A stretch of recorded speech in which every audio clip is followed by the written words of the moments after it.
Hello and welcome to another update video about ADA. So the ADA chart continues to be in this sort of sideways consolidation, but the price is currently in a micro support area in which I'd like to see a reaction in both short-term bullish and short-term bearish scenarios. So if we go to the 4-hour chart and I zoom out a little bit, then we can still see that what we're tracking mainly here is this diagonal pattern that started to develop in June with a wave 1 to the upside, a wave 2 to the downside, a wave 3 to the upside, a wave 4 might have bottomed, and a wave 5 to the upside next.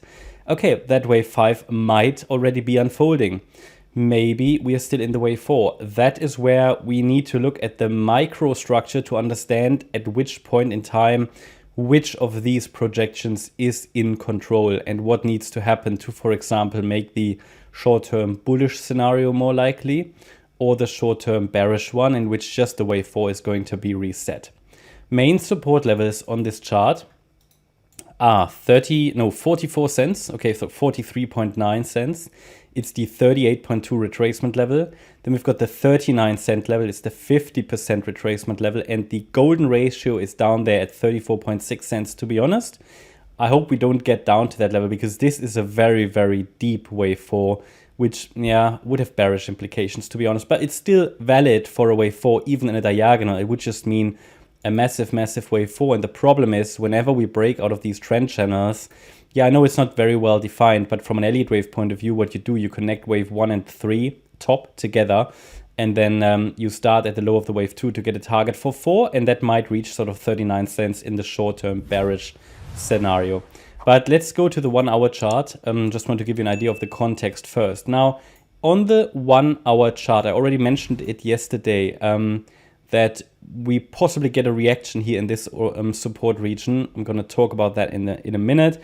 You see the yellow support region is still valid and relevant because it's the main support area for the main wave 4. So even if micro support breaks, we just fall back into the wave 4. At the moment, we're exploring if wave 4 is already over and wave 5 has started, possibly targeting 35 to 96 cents. No, not 35, 85 to 96 cents.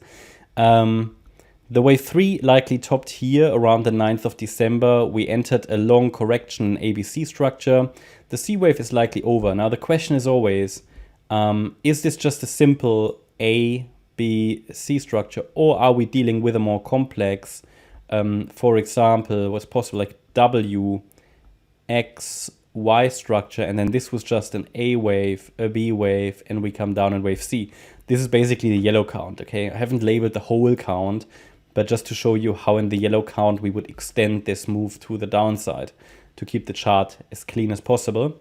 Now, if we zoom in a little bit, you can now see that, yeah, most likely, at least, I mean, I could be wrong with that, but this to me looks like a 3-wave move. So, yep, in the 5th wave, because we're dealing with a diagonal, even in the 5th wave, we're looking for an A, B, C structure, okay, which might extend and, you know, form a larger ABC. But I don't need to see 5 waves up to follow a path into the wave 5 because of a diagonal, and A waves can be 3-wave moves. So normally what we say when a pullback is finished, we are watching for 5 waves into the other direction or into the trend direction to indicate when the pullback is likely complete.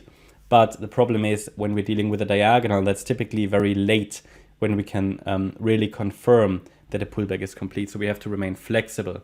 But I just want to highlight the situation is not very, very clear because we only have 3 waves to the upside. I can only base my, the white count, okay, which is the short-term bullish one. I can only base that on the idea that, yep, the wave 4 definitely came down low enough and it's long enough also in duration, like healthy enough for a wave 4. But that also keeps the door open for lower because we haven't got a 5-wave move up. So what would be the short-term bearish scenario? To be honest, it's quite likely the short-term bearish one because, as I said to you yesterday, we've got 5 waves down. And 5 waves down is never bullish, really. Again, to a degree subjective, but I can count 5 waves down. So that means we have a short-term bullish one in which this is a B wave pullback into the support zone. And in a short-term bearish one, This could be a wave 1 to the downside, but also should see a wave 2 corrective rally from here at some point before going down lower. So that means in this support area between 49.3 cents to 53, I mean, I can take the 23.6 fib level off because we broke below that. The chart is a little cleaner. But from somewhere in this region now, one sec. Is it here? This one to take off. From somewhere in this region, a reaction would be expected. In the yellow count, it should not exceed 59.6 cents. So that means if the 59.6 cent is broken and the price sustains above that level, it would rather suggest that the white count is in play, the bullish one. So that's going to be an initial confirmation level. It's not certainty, okay, and it's also not yet strong confirmation, but a sustained break above 59.6 cents will shift probabilities towards the white count, whereas a break below 49.3 cents, which is the 78.6 retracement, will shift probabilities towards the yellow count, okay? But in both scenarios, some kind of a reaction from here seems likely, and at least a wave 2 corrective rally, and the entire resistance area is between 56.8 and 59.6 cents. Again, sometimes a wave 2 is shallow, so sometimes it would reach only the 38.2 retracement, but it's more about knowing when the yellow count is losing control, which is above 59.6 cents. I think very important. And then the white count is losing control below 49.3 and will be completely invalidated below 46.5 cents. Whereas the yellow count will be completely invalidated with a break above 61.7 cents. Yeah, that's my update about ADA. Hope you liked the update. If you did, please hit the like button, leave a comment and subscribe. And if you really like the content, then please check out the channel membership. Also, make sure that you follow us on Instagram and Twitter for additional content. Thanks a lot for watching. Bye-bye.